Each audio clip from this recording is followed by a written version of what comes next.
Mambo mengi sana yanazungumzwa na watu mbalimbali kuhusu Biblia, na kuna wengi wamesema Biblia tu ni kitabu kama vile vingine. Wengine wanasema imeandikwa na wanadamu, na wanafikiri ni kitabu kama kitabu kile kingine. So ili Mkristo kuweza kuwa na imani thabiti kuhusu Ukristo, ni vyema kuelewa hii Biblia tunavyoizungumzia ni kitabu cha aina gani, ili uwe na tafsiri halisi na ufahamu halisi unaostahili. Kwa hivyo leo tunaangalia kuhusu Biblia. Tumekuwa tukisoma, tunahubiri kutokana nayo. Sasa tunataka kuiangalia hii Biblia kwanza kwake, iliandikwaje na kila kitu, kwa sababu hii ni Bible study and we are studying to know how did the Bible come about. Why is it called Bible? Ilitoka wapi? Historia ya Biblia. Sasa kwa siku ya leo, huenda utafiti huu tulionao unaweza kuwa sio wote kabisa, ni sehemu tu, kwa sababu mambo ya Biblia ni mengi, lakini kwa msaada wa Bwana tunaenda kuangalia kwa kiwango kile tutakachoweza. Utafiti huu huenda usimalize historia yote ya Biblia, lakini utatusaidia kujua machache au kiasi kuihusu. Neno Biblia ni neno la Kirumi na Kiunani ambalo linamaanisha mkusanyiko wa maandiko. Lilitokana na neno biblos, ambayo biblos ilikuwa ni aina moja ya nyasi iliyomea mtoni au kando kando ya mto, ambayo waliandikia maandiko au waliandika maandiko juu yake. Enzi zile hakukuwa na vitabu, hakukuwa na makaratasi, kwa hivyo walikuwa wanatumia mbinu ile kupata namna. Hii nyasi ilikuwa na namna maalum, kuna vile ingetengenezwa, labda ilikuwa na mapana fulani, ilikuwa na sasa hapo ndio waliandikia, kwa sababu teknolojia wakati huo ilikuwa bado iko chini. Sasa hiyo ndio iliyotumika badala ya makaratasi. Baada ya muda, Biblia ilianza kutumika kumaanisha maandiko matakatifu.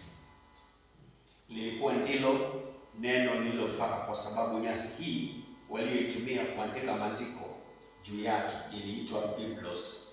Kwa hivyo wakaona kutokana na jina la nyasi hii biblos, basi maandiko haya yataitwa Biblia. Kwa hivyo unaweza kufahamu Biblia, neno Biblia lilitoka wapi. Hatimaye ilikuja kumaanisha neno la Mungu kama lilivyo hata leo. Sasa nafikiri tumeelewa kwa nini kitabu hiki kinaitwa Biblia.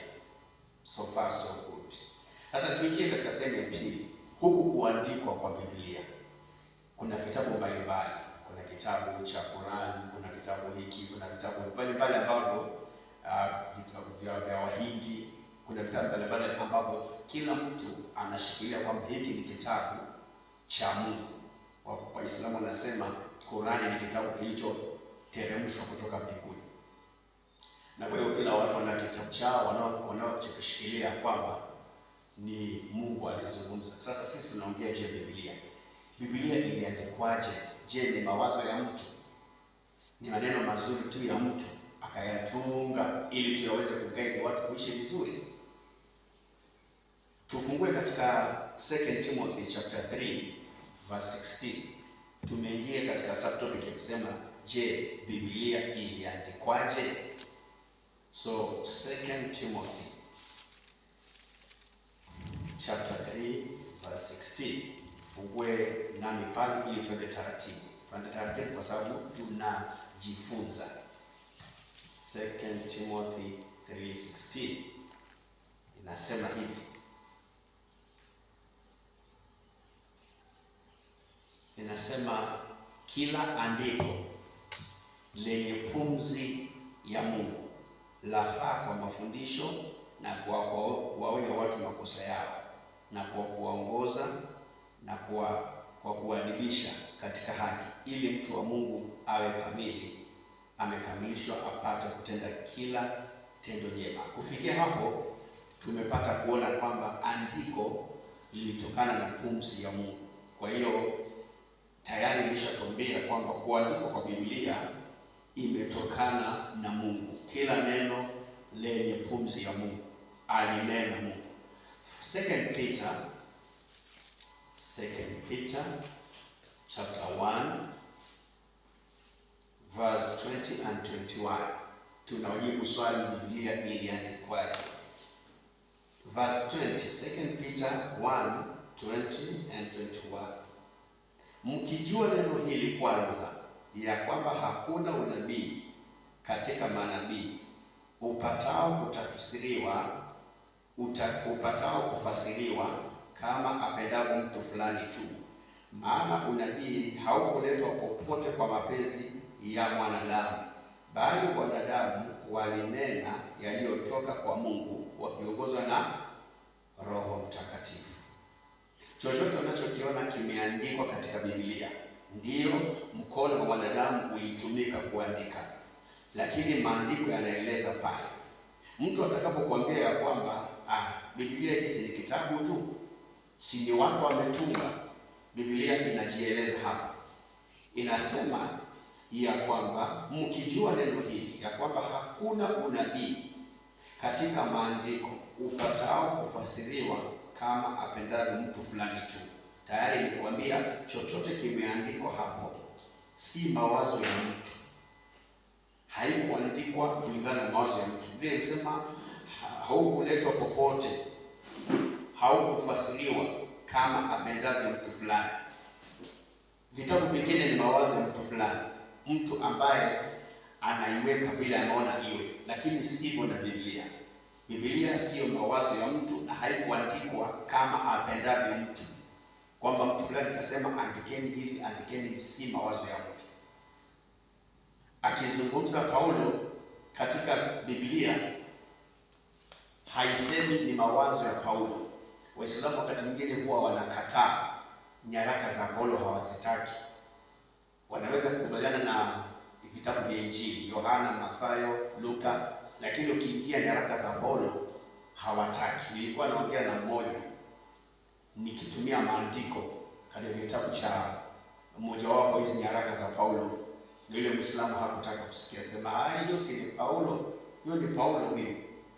Lakini maandiko yanasema kwamba chochote tunachokisoma, hata kama ni Paulo aliandika, hakuandika mawazo yake. Kwa hiyo tushike hapa ya kwamba maandiko hayakuandikwa na kufasiriwa kama apendavyo mtu fulani, bali manabii, maana manabii hawakuletwa popote kwa mapenzi ya wanadamu, badala yake bali wanadamu walinena yaliyotoka kwa Mungu wakiongozwa na Roho Mtakatifu.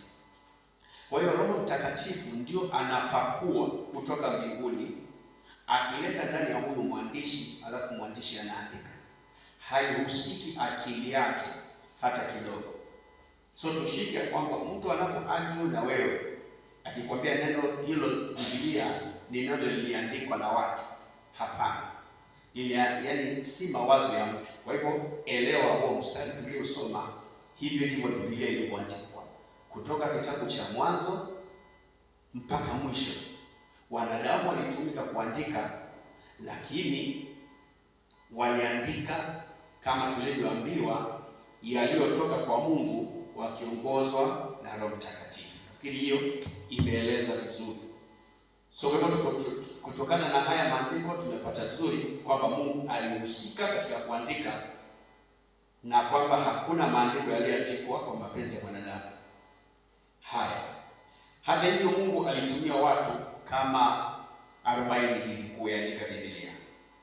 Mungu aliwatumia, ni ujumbe wa Mungu kutoka mbinguni na anataka utufikie sisi. Kwa hiyo aliwatumia watu kama 40 kuandika Biblia, na watu hao walikuwa ni watu wa viwango tofauti tofauti. Wengine walikuwa ni watu walio sheheni elimu, tena waliishi katika nyakati mbalimbali, na pia yaani watu wa viwango mbalimbali ndio waliotumika kwa ajili ya kuandika. Pamoja na hayo, wote waliandika habari moja. Sasa tushike kitu hapo, jinsi Biblia ilivyo. Pamoja na kwamba aliwatumia watu tofauti tofauti kama around 40 people, na watu hawa hawakuishi pamoja na wakaanza kuambiwa andika hivi mwenzake akisikia. No, they were in different places, waliishi katika nyakati tofauti tofauti, miaka imeachana. Kwa mfano, mwingine anaandika sehemu fulani 1920, mwingine anakuja kuandika 1980, ni mfano tu. Mwingine anakuja kuandika 2026, na hawako pamoja, hawajuani. Lakini umaalumu wa Biblia ni kwamba hizi habari zote za watu tofauti tofauti, maeneo tofauti tofauti, walioishi nyakati tofauti tofauti, waliandika juu ya kitu kimoja, hawapingani. Yangekuwa ni mawazo ya binadamu, hata sasa hivi hapa nikisema kila mtu atoe maoni yake, haitachukua muda. Kuna maoni yatakosa kukubaliana, yule ataona hivi, yule ataona hivi. So kama Biblia ingekuwa ni mawazo ya kibinadamu, kuna wakati ingehitilafiana. Maana huyu mawazo yake anawaza vingine, huyu mawazo yake anawaza vingine. Sasa pamoja ndio tumesoma ya kwamba umaalumu wa Biblia ndio hiyo, kwamba Biblia ni neno la Mungu, sio neno la mtu, ni neno maalum. Pamoja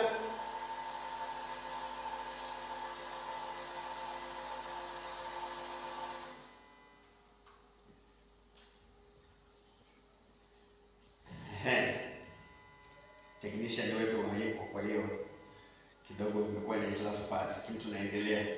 Sasa umaalumu wa Biblia, kwa nini Biblia inakuwa tofauti sana na vile vitabu vingine? Pamoja na hawa watu waliokuwa eneo mbalimbali na wameishi nyakati tofauti tofauti, waliandika habari moja. Huyu Yesu ambaye amezungumziwa kwenye Mathayo, Luka kuendelea mpaka Revelation, ndio huyo Yesu alizungumziwa kwenye kitabu cha Mwanzo. Na hizi habari zote haziji zikahitilafiana mahali, hazipingani mahali popote, zinakubaliana mpaka mwisho, kwa sababu ili ni neno limetoka kwa one source ambayo ni Mungu, limetoka kwa Mungu. Kwa hiyo hawakupingana kwa katika kauli zao. Hii ni kwa sababu yote yaliyoandikwa yalitoka kwa Mungu peke yake, kwa hiyo hayawezi kuhitilafiana. Ndio umaalumu wa Biblia. Baadhi ya hao watu walioandika Biblia walikuwa ni watu kama wafalme. Ndio tumetangulia kusema kwamba Biblia iliandikwa na watu wa viwango mbalimbali. Kuna wasomi na wengine hawajasoma, wengine ni wafalme, wengine ni wananchi wa kawaida, kuendelea. Kwa hivyo miongoni mwa watu walioandika Biblia ni kings. Kwa mfano, mfalme Daudi alihusika katika uandishi wa Biblia. Watu kama makuhani kama Ezra, kuna kitabu cha Ezra.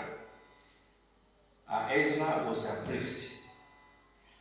Watu kama manabii, kwa mfano Isaya, Yeremia na kadhalika, walitumika kuandika Biblia. Watu wa viwango mbalimbali, hata wachunga mifugo kama Amos ni mmoja aliandika Biblia, na wakulima vile vile. Kuna watu wavuvi wa samaki kama nani? Kama Peter, ambao tunapata pale ndani. Kuna the book of Peter, first, second, third Peter, ama first and second Peter. Huyu ni Peter, alihusika na alikuwa tu mvuvi wa samaki. Madaktari pia kama nani? Madaktari Luke alitumika kuandika Biblia. Kama washairi, poets kama nani?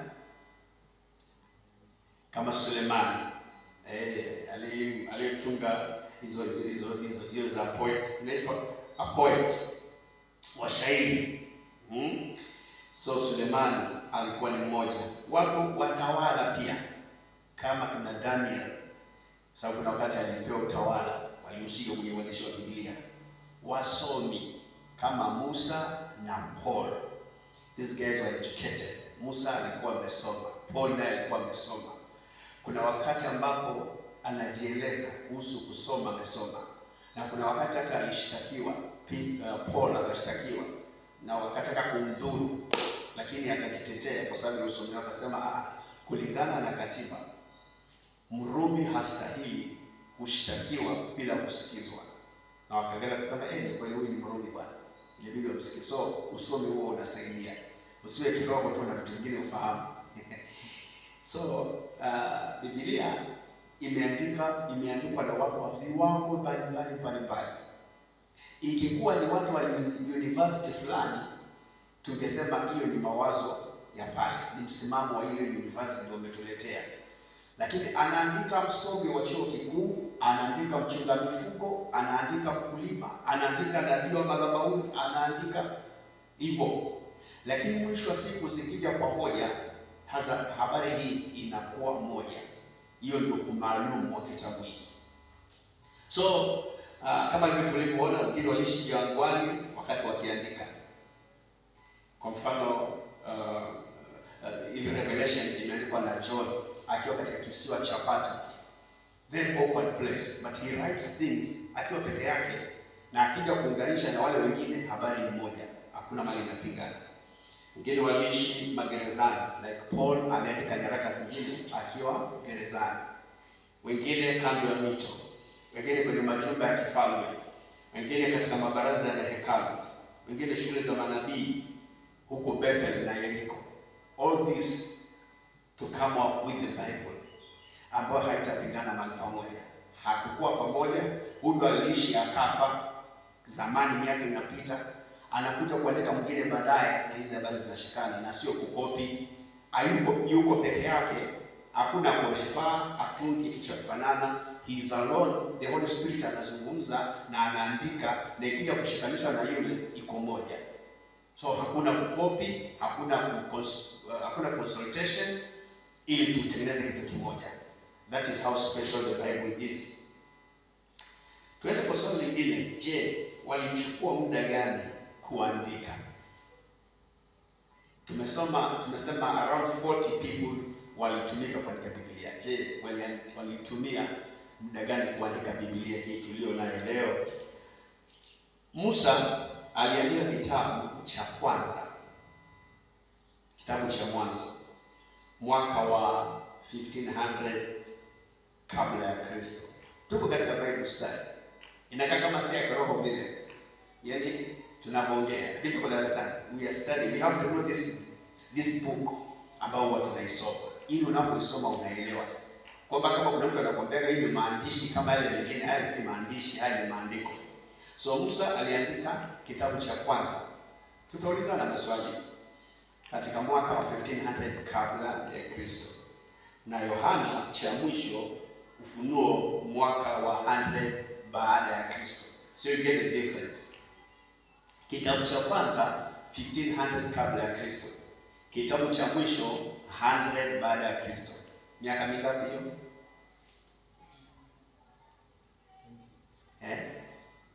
Hajeni sababu wanafunzi wazuri. Mjana nasema 25. How many years? Kitabu cha kwanza 1500 na hii ingine 100 baada ya Kristo. 1500 before Christ inakuja inaenda inapita mpaka 100 after ama Anno Domini AD. So how many years did the Bible take to be written? Na? Gonna say about 230, 250. Haya, tushike vitu vizuri. 1500, kumbuka miaka inahesabu ikirudi nyuma.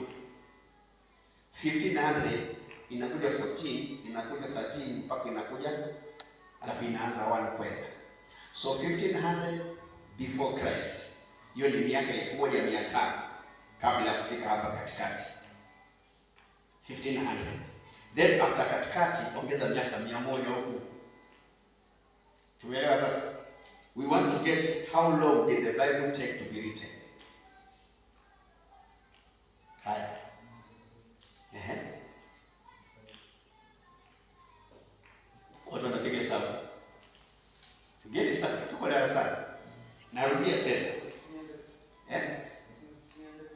1500 before Christ.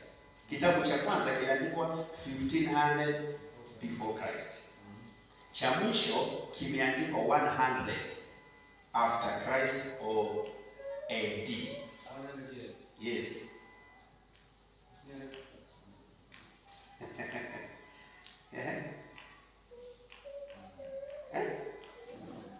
Haya, ndio nasema 100. Tupige hesabu. 115. Haya, narudia tena. Nataka tuipate hii, ndio tushike vizuri. 1600 plus 100. Yes. 1600. Tumpe makofi.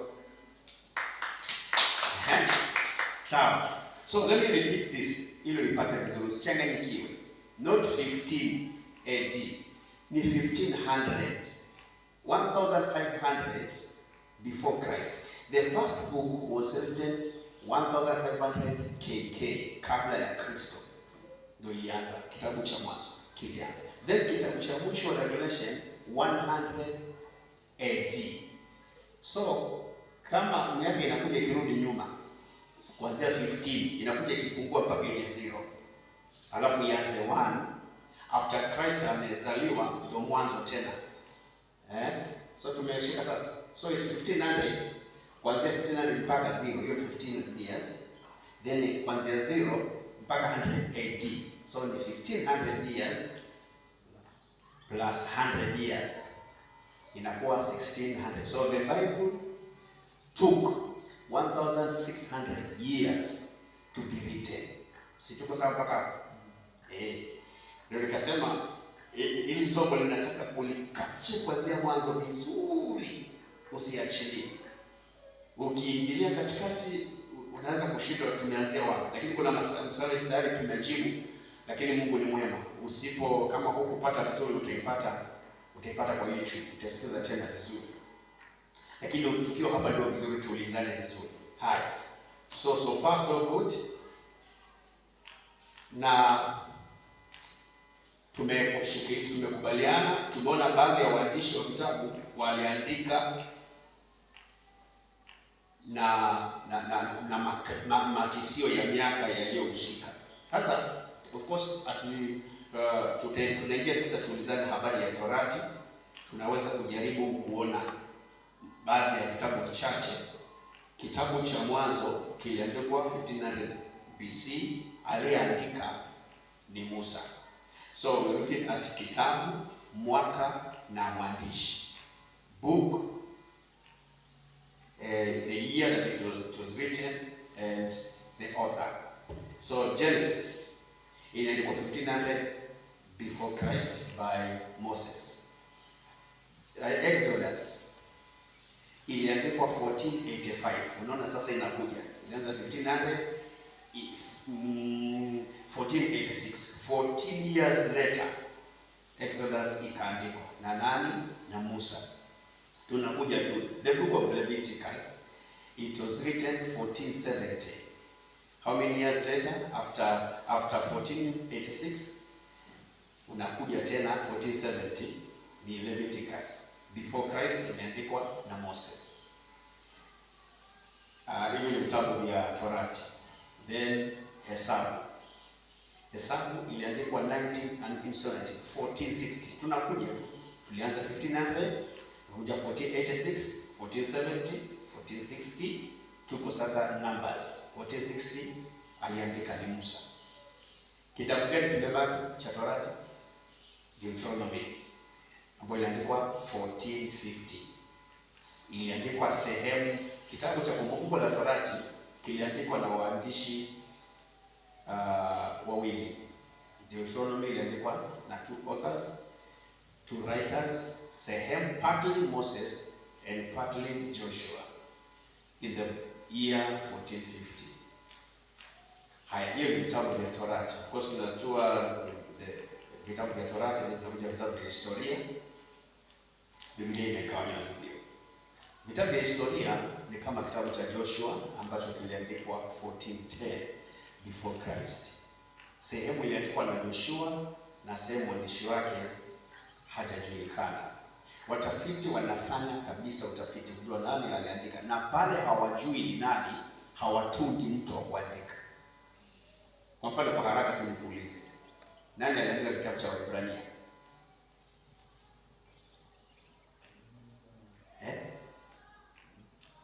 Hebrews. Sasa Hebrews, okay, nikuulize, nani aliandika kitabu cha Wafilipi? Haya. Kumbe basi kuna muhimu wa kujifunza hizi vitu. Ama mnajua mnaogopa. Hatucheki mtu kwa kukosea. Okay. So acha tuendelee basi. Hiyo tuendelee. So Joshua, kitabu cha Joshua nimekueleza kimeandikwa sehemu na Joshua, na kuna sehemu mwandishi asiyejulikana. Waamuzi ambao ni judges, haijajulikana mwaka iliandikwa lini, na sehemu kubwa iliandikwa na Samueli. Tunaangalia the book, the year and the author. Kitabu cha Ruth, tarehe na mwandishi zote haijajulikana aliyeandika, lakini viliandikwa. First and second Samuel aliandika ni watu watatu. First and second Samuel. Samueli mmoja aliandika, na Nathan, Prophet Nathan na Jeremiah. Kwa hivyo tumeona Samuel aliandika ambaye alikuwa mwamuzi, Nathan aliandika ambaye alikuwa ni prophet, na Jeremiah ambaye alikuwa ni nabii. Tuko pamoja jamani? We want to know our Bible. Let's know our Bible. Ili ukipelea nayo uelewe, si kitabu cha kawaida unabeba. First and second Kings iliandikwa na Yeremia. Mwaka haijajulikana, lakini waandishi walikutana na Yeremia. Pale ambapo sijataja mwaka, haikubainika ni mwaka gani. So that does not make the Bible kuwa ni kitu kisicho na hakika. Hapana. It's only that it is not captured. But what is important is the message in the book. So First and Second Kings written by Jeremiah. Na hiki kitabu kilibeba matukio yaliyochukua muda wa 425 years. Sasa unaona First and Second Samuel, kuna vitu vingi tutakuja kuvijua baadaye.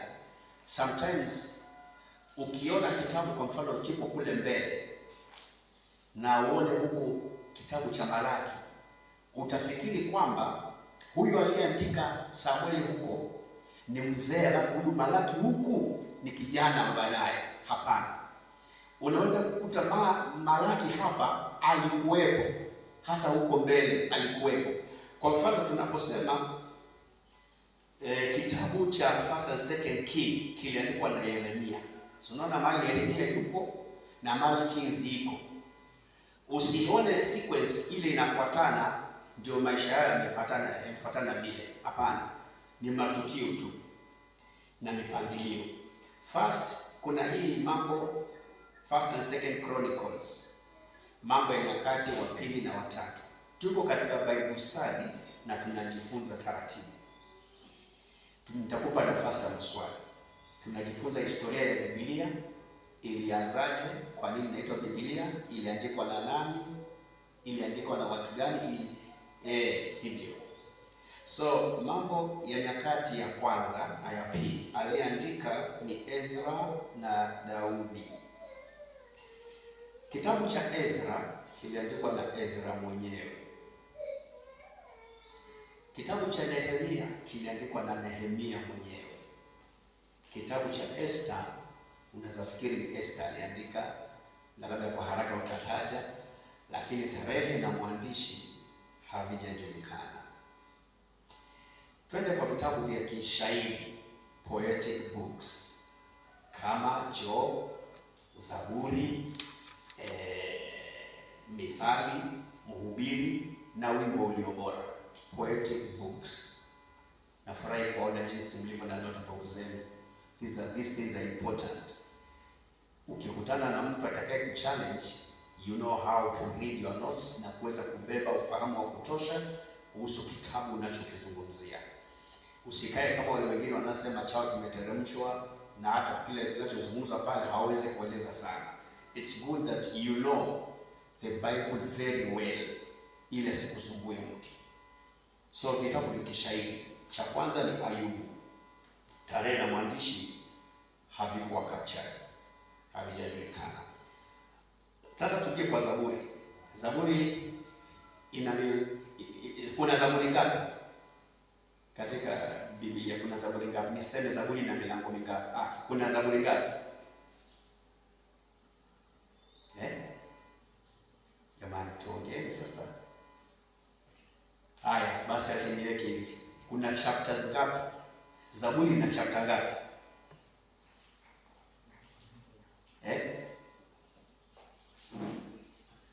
Wengine wanaangalia sasa waone. Okay, Zaburi ziko 150. Sawa? Ziko 100. Unaona sasa kujifunza ni kuzuri. Unaona kwa mnabeba tu, lakini wao washughuliki sana. Na vitu swali la rahisi uweze kujibu. That means you don't take time kuelewa hiki kitabu vizuri. No wonder you cannot answer how many psalms are there. Of course, someone said that you should not say Psalms chapter 2. No, you should say second Psalm. Because there are 150 Psalms. Psalm 1, Psalm 2, Psalm 3, mpaka Psalm 1. So, ziko Zaburi 150. Zaburi hizi 150 zimeandikwa na watu tofauti tofauti. Na tunataka tuanze kuziangalia. Zaburi ya kwanza mpaka Zaburi ya 72 zinaitwa Zaburi za Daudi, zinazohusiana na David. Zaburi za Daudi. Ni rahisi kuchukua. Let's open Psalms 143. Na wengi tumehubiri hivyo. Na hapa Daudi tunaona Daudi anasema kwa sababu ni Zaburi. Fungua Zaburi ya 120. 100 unaicapture na unaita Daudi. Tumehubiri hivyo na tumeamini Zaburi, tukitaja Zaburi ni David. But here is an eye opener kujua kwamba sio Zaburi zote aliandika Daudi. Kwa hivyo Zaburi ya kwanza mpaka ya 72 zinaitwa za Daudi ambazo zinaongea kuhusiana na David. Alafu Zaburi ya 73 mpaka 89 zinaitwa Asaf au zinazohusiana na Asaf. Asaf alikuwa ni mwana muziki. Like vile tuko nao hapa praise and worship. Those guys were very serious in praise and worship service. They could sing and play instruments mpaka viweze kutabiri. Iko katika Biblia. So Asaf alihusika katika uandishi wa Zaburi 73 to 89. Zaburi tumefika 90. Tuko 89. Sasa 90 to 106 zinaitwa za utumwa, yani ziliandikwa wakati wa utumwa au ni unabii kuhusu utumwa. So they are written in different places at different times by possibly by different writers. Okay, so 90 to 106. Sijataja waandishi bado, lakini ninataja zinahusiana. Nikasema 1 to 72 zinahusu Daudi, zinaitwa Davidic Psalms. 73 to 89 zinahusiana na Asaf. 90 to 106 zinahusiana na utumwa. Haya, kama tunafika 106, tunafika 107 to 150. 107 mpaka mwisho zinaitwa za urejesho. Zinaitwa za urejesho. Ziliandikwa katika kutabiri au wakati wa urejesho, restoration. Kwa hivyo kuna zaburi za kidaudi, za safu, za kuziongea za utumwa na ingine za urejesho. Uandishi wa vitabu hivi ama zaburi hizi bila shaka yoyote zinahusisha watu wengi. Kando na Daudi, Asaf, Musa, Ezra, Nehemia, Yeremia au watu walihusika. So look at Psalms jinsi ilivyo. Unampata Yeremia yuko kule lakini aliandika Psalms. Unampata Ezra yuko kule aliandika Psalms. Nehemia yuko, Yeremia yuko. So Moses tunamhusisha na vitabu vya kwanza kule Genesis, Exodus kuja hivi. Lakini in Psalms Moses wrote a psalm. Okay? So kwa ufupi waandishi wamehusiana. Kwa wale ambao wana Biblia za Kizungu ambazo huwa katika Zaburi zinaeleza kila chapter pale inapoanza inakuambia mwandishi ni nani. Inakuambia mwandishi ni nani. Leo hatutaingia details unless siku labda tutakuja kuangalia Zaburi peke yake. So kitabu kingine cha Zaburi, of course cha kimashairi, Zaburi ni moja wapo, tumemalizana nayo. Tumeongea juu ya chapter zake na watu waliohusika kwenye kuandika. Ikiwa huja capture vizuri waandishi, tunasema kuna waandishi wengi waliohusika kando na David, huyo ni moja, Asafu, Moses, Ezra, Nehemia, Jeremiah. Hao wote walihusika kuandika Zaburi. So as you read, ni muhimu kutaka kujua nani aliandika. Some Bibles ambazo zimechambua zaidi zinaelezeaga pale juu, before uanze kusoma inakwambia hii iliandikwa na fulani, na pale ambapo haijulikani author inakwambia mwandishi hajajulikana. But what is important is that the Holy Spirit aliongea na huyu mtu akaandika. So hatusomi vitu ambavyo hatujui vilitoka wapi, bali waliotuandikia. Hata sasa hivi tukiwa katika function fulani na tuseme tuteue wewe na wewe mrekodi mahali matukio ya siku, kuna moja ukisahau na kuna moja mwenzako atacapture. That is why the gospels are the way they are. Wanatembea wote, wale waliotembea na Yesu. Unakuta kuna huyu kitu alicapture, huyu capture.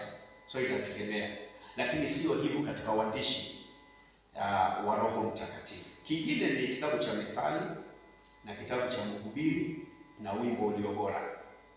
Hivyo ni vitabu vinne vya kimashairi: Zaburi, Methali, Mhubiri na Wimbo Ulio Bora. Hivi vitatu, Methali, Mhubiri, Wimbo Ulio Bora, viliandikwa na Sulemani vyote.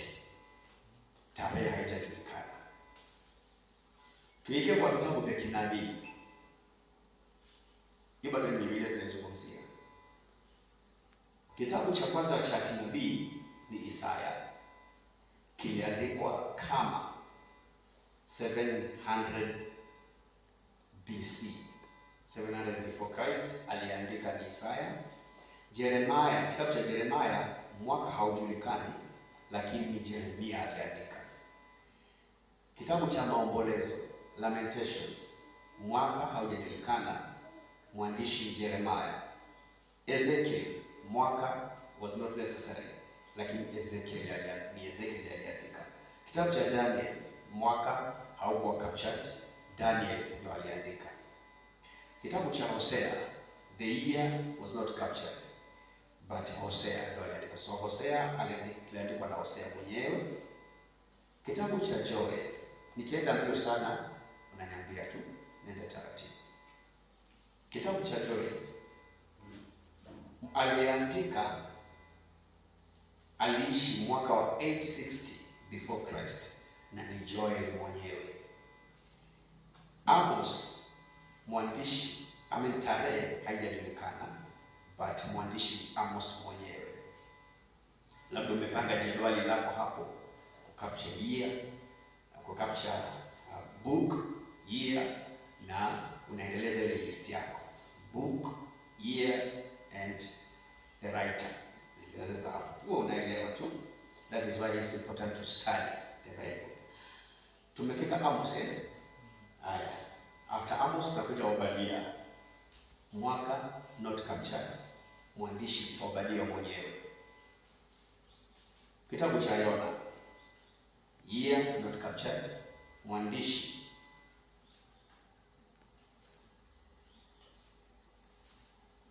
haijabainika. Mwandishi aliyeandika kitabu cha Yona haijabainika.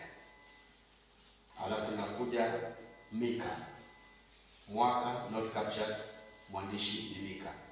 Kitabu cha Nahumu, machache sana yanajulikana kuhusu mwandishi na mwaka. Kitabu cha Habakuki, year not captured, mwandishi ni Habakuki mwenyewe. Tuko darasani. After hiyo tunakuja kitabu gani? Zefania. Kiliandikwa na nabii wa damu ya kifalme, lakini mwaka haijakuwa captured, na huyu nabii pia hatujaambiwa. After Zefania tunakuja Hagai, mwaka not captured, mwandishi Hagai mwenyewe. Zekaria,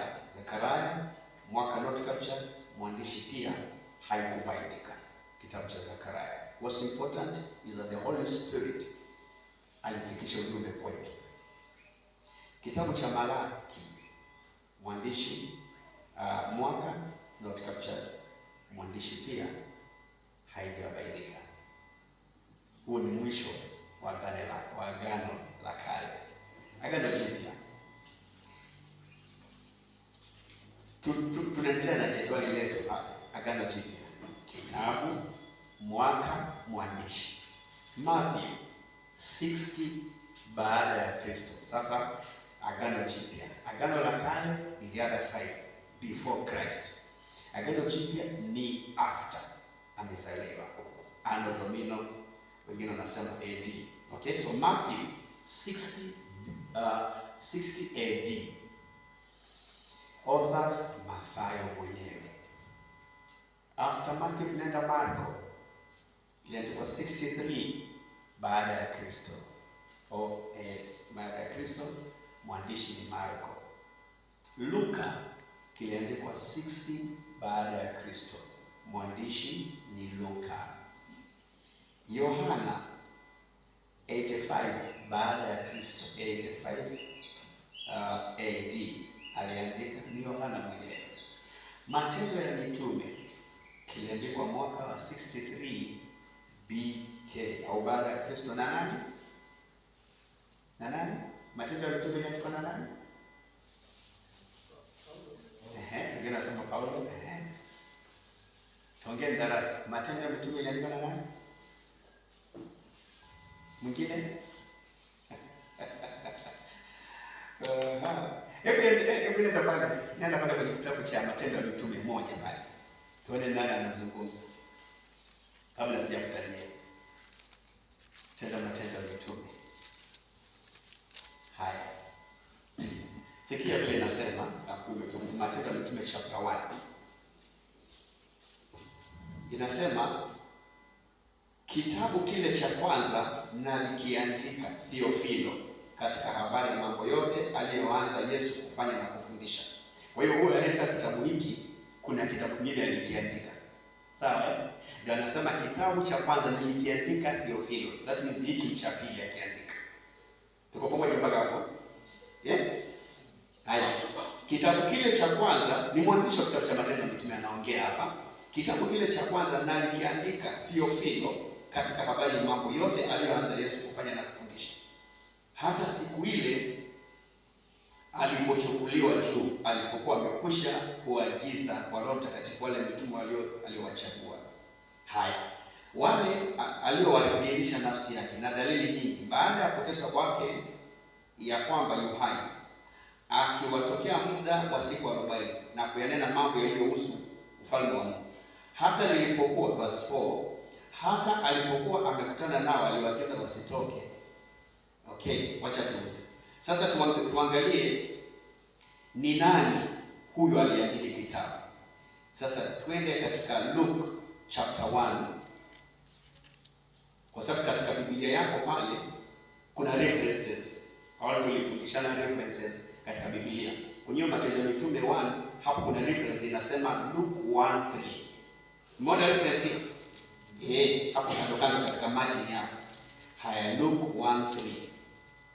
Inasema hivi, Luke 1:3, nimeona vyema mimi nami kwa kuwa nimetafuta usaidizi wa mambo hayo yote tangu mwanzo kukuandikia kwa utaratibu Theofilo mtukufu, upate kujua hakika ya mambo yale uliofundishwa.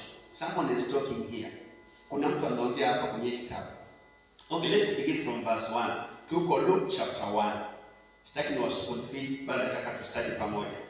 Luke chapter 1 verse 1. Kwa kuwa watu wengi wametia mikono kutunga kwa taratibu habari ya mambo yote yaliyotimizwa katikati yetu, kama walivyotuhadithia wale waliokuwa mashahidi wenye kuyaona na watumishi wa lile neno tokea mwanzo. Verse 3. Nimeona vyema mimi nani anaongea? Hii kitabu kinaitwaje? Injili kama alivyoandika nani? Luka mtakatifu. Kwa hiyo hapa anayeongea nani? Ni Luka. Sawa? So Luka anasema hivi katika verse 3. Nimeona vyema mimi nani, kwa kuwa nimejitafutia usahihi wa mambo hayo tangu mwanzo kukuandikia kwa utaratibu, Theophilo mtukufu. Alikuwa anaandikia mtu anaitwa nani? Theophilo, ili upate kujua hakika ya mambo yote uliyofundishwa. So tumepata kuna mtu alikuwa anaandika habari fulani, anamwandikia Theophilus. Turudi kwenye Matendo ya Mitume. Anasema kitabu kile cha kwanza nalikiandikia nani? Theophilo. Si tumeona Theophilo kwa Luka. Hapa sasa tunaona kitabu kile cha kwanza nilipokuwa naandikia Theophila katika habari ya mambo yote aliyoanza Yesu kufanya na kufundisha. Haya. Sasa nani anaandika kitabu cha Matendo ya Mitume? Luka. Si sawa sasa? Sasa tunajibu kwa ujasiri, wanafunzi wa Yesu. Tujibu kwa ujasiri, ndio uelewa kabisa. Yaani inaenda na reference, una capture, ndio tunapelekana, tunaona vizuri. Huyu kila kitu. Sasa kubahatishi. Na hiyo ndio mapenzi ya Mungu, ambapo unaifahamu Biblia mpaka kubahatishi hata unapotoa majibu yako. Mtu akikwambia, kitabu cha Matendo ya Mitume hamjakosea. Vile ambavyo mmesema kiliandikwa na Paulo, ni rahisi sana kutaja Paulo haraka pale. Kwa sababu ukisoma unaona Paulo anasema most likely ni yeye aliandika, lakini si hivyo. Unaangalia mwanzoni kitabu unaona kimeeleza nani aliandika. So it's not Paul who wrote the Acts of the Apostles, ni Luka aliandika. Alafu turudi pale katika notes zetu. Kitabu cha Luka tumesema kiliandikwa 60 BK.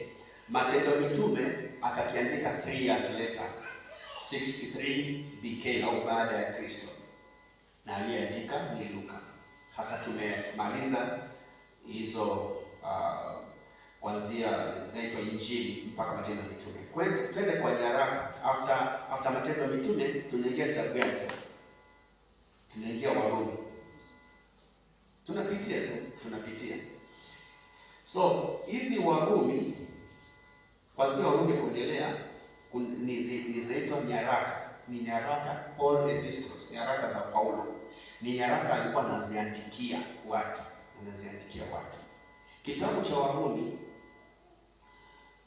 kiliandikwa 50 baada ya Kristo.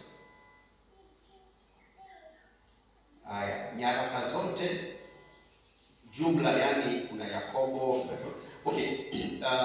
Kuna hizi nyaraka za Paulo ambazo kuanzia Warumi, Wakorintho, Wafilipi, Waefeso, zote hizo ni za Paulo, na miaka mingine ya hizo zingine hazijakuwa captured. But at least we know Romans inaandikwa 58 baada ya Kristo. Alafu kuna nyaraka zingine za jumla kama Yakobo ni waraka pia, Petro, 1st and 2nd John, 1st, 2nd and 3rd John, zote ni nyaraka, na Yuda hizo zote zina majina ya waandishi wake. Ukisikia kitabu cha Yakobo ni Yakobo aliandika. Ukisikia Petro wa kwanza wa pili ni Petro aliandika. Ukisikia 1st John, 2nd and 3rd aliandika ni John. Na Jude ni Jude aliandika. Haya. Baada ya Jude tunaingia kitabu cha mwisho ambacho ni Ufunuo wa Yohana, kiliandikwa 96 baada ya Kristo. Aliandika kitabu hicho nani? Yohana. Ndio maana ni Ufunuo wa Yohana. Basically someone said this inastahili tu Ufunuo wa Yesu kwa Yohana, kwa sababu alikuwa anazungumza naye ni Yesu. Lakini tunaelewa mwandishi ndiye aliandika. Umbali huo ndio tunaweza kusema sasa imetusaidia. Huenda hatujaingia sana katika details nyingi na mambo mengi, lakini just an overview kutoka mwanzo mpaka kufika, an overview of the Bible kwa ujumla. Now before tuingie, kama tutafollow kuingia katika sehemu nyingine, labda kuna mtu ana swali.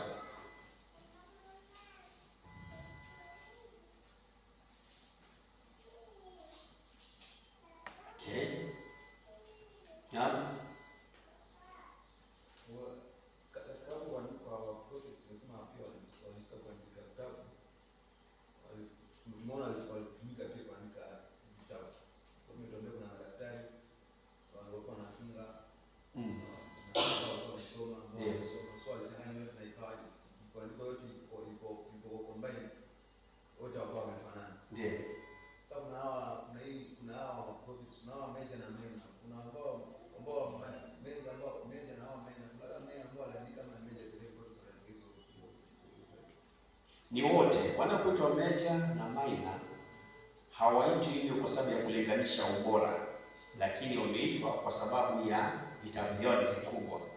Isaiah na kitabu kikubwa, Yeremia kikubwa, unakuta Amos kidogo, Hosea kidogo, but wote hao ni wana uthamani wa kutoshana. So major prophets and minor prophets inagawanywa tu kwa ajili ya kukusaidia wewe kuelewa, lakini when it comes to quality ni sawa.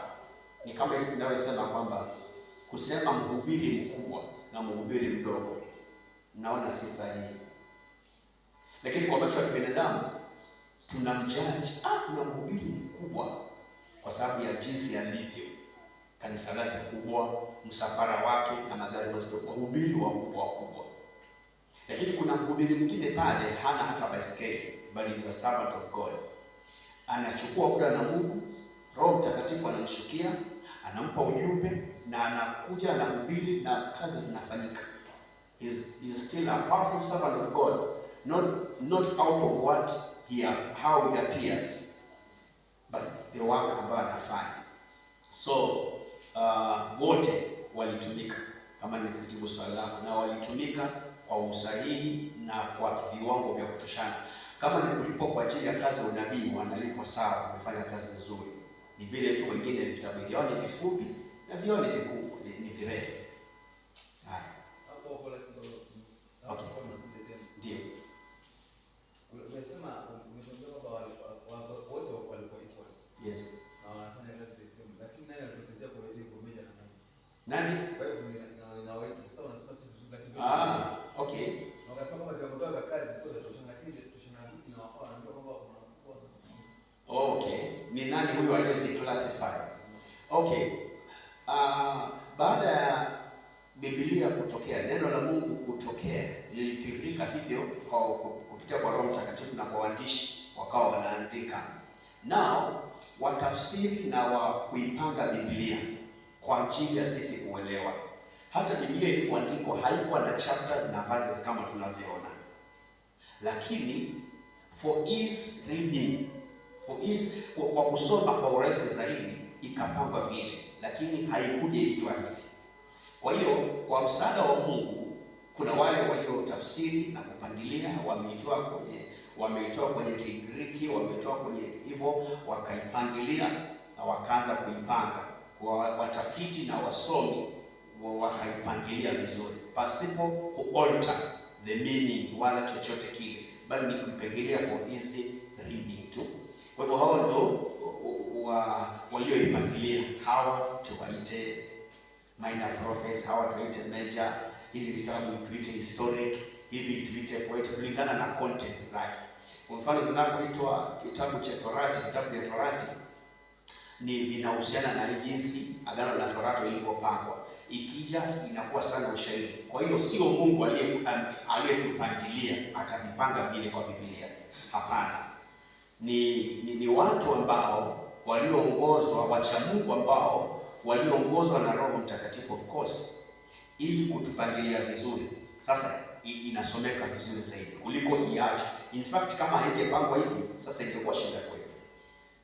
Iunganishe tu, inatiririka kutoka mwanzo, inakuja inashikana hivyo, inaenda mpaka hata wakati unaposoma sasa utakote namna gani. So that is how I can answer it. Asante sana. Mwingine mwenye swali? Niulize kabisa tupate kuelewa. According to the book of Acts. Inatuambia kwamba nimesema kwamba mimi mwenyewe pia kwa nimesoma nimeelewa kwamba huyu anaitwa Theophilus. Nimesema kama ndio alikuwa director ya kitabu ya Nia Acts. Sio Theophilus, Luke. Yes. Na tukiangalia sana kwa hii hapa pia sana tutaleta sana ni Paulo. Yes. So maanisha walikuwa wanafanya kazi pamoja ama walikuwa wanafanya kazi kwa pamoja kwa sababu walikuwa katensi walikuwa wamewashiria kila mtu alitoka kwenda kuspread. Ndio. Yes. So hapa walikuwa wanafanya kazi pamoja kwa karibu na Paulo wakati Paulo anafanya hizi nyingine zake kwa sababu tunaona Paulo ndiye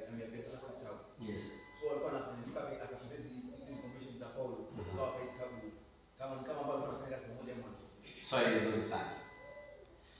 Katika uandishi wa Biblia tunajifunza mambo mengi sana. Kuna watu ambao hawana tabia kama za kwetu wakati huu, ya kwamba tukifanya kitu tunataka tujulikane ni sisi tulifanya.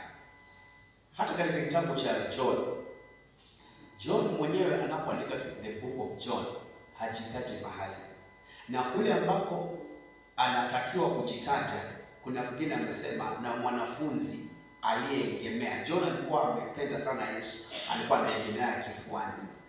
So mwingine akatakiwa ajitaje, akasema na mwanafunzi aliyekuwa anaegemea kifuani, ambaye alikuwa ni yeye mwenyewe. So yuko hapo lakini anajitaji. Hiyo ndio tabia waliokuwa nayo. So Luke anakuwepo katika matukio na anaeleza tukawa na tukafanya. Yuko kazi yake ni kuandika tu na kufuatilia matukio pasipo kujitaja mahali. Hata katika safari za Paulo anasema na tukaingia, tukaabiri boti, tukafanyika hivi na tukafika mahali baridi imetuzidi, tukaenda kukoka moto, tuote moto. Ghafla pale kwenye kuni kukatokea nyoka. Mtu anaelezea kwamba na tukaingia. So Luke was there. Yaani ananakili hayo matukio. Na kama sio kunakili, kuwa pia kuna namna mbili ambazo zinatumika katika uandishi. Luka anaweza kuwa alikuwa pamoja nao ama hakuwepo, na akanakili hayo mambo kama ambaye alikuwepo kwa msaada wa Roho Mtakatifu na pia utafiti.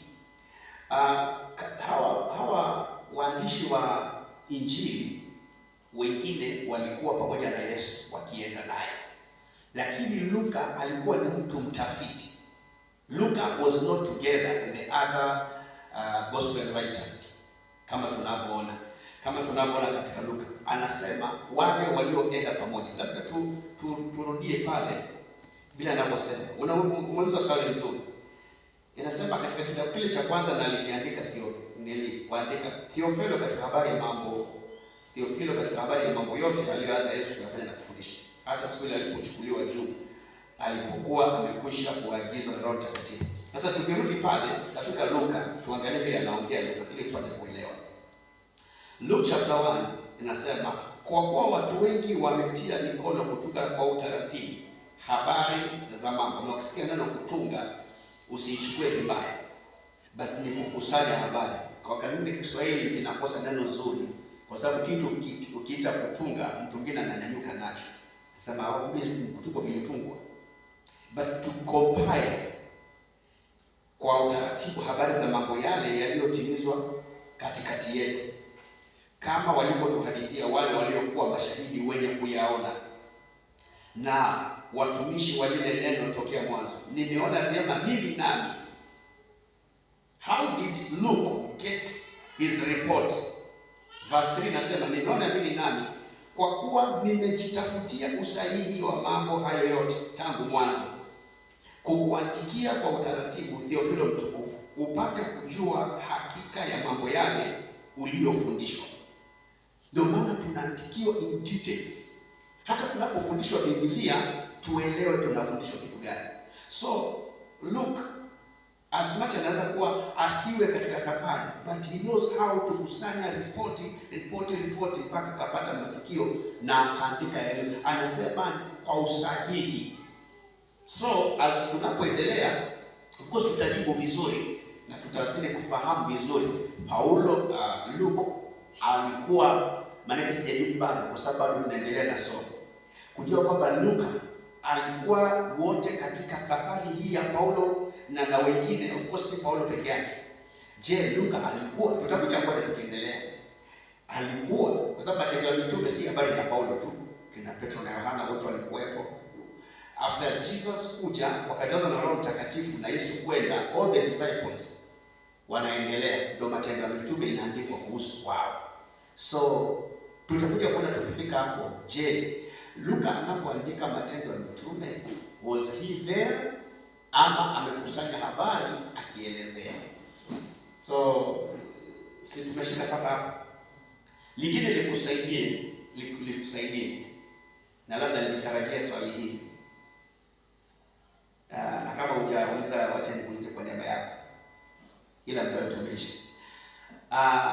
Genesis tumesema iliandikwa na nani?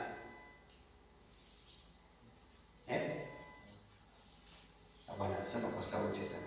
Si jamani, nimewapa jibu asubuhi tukianza. Genesis kitabu cha Mwanzo kiliandikwa na nani? Moses.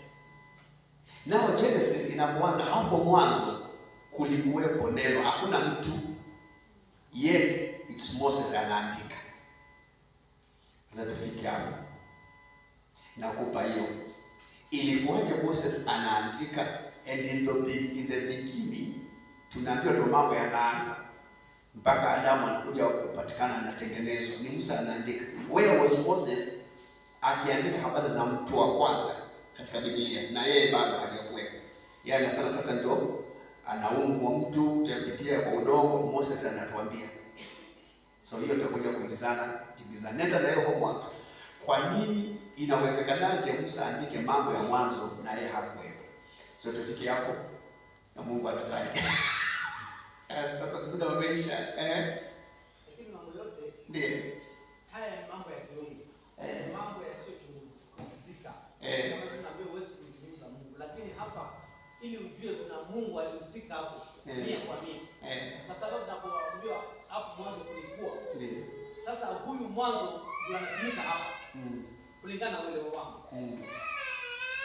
Haya, sawa. Basi tufike hapo. Ndio turuhusu.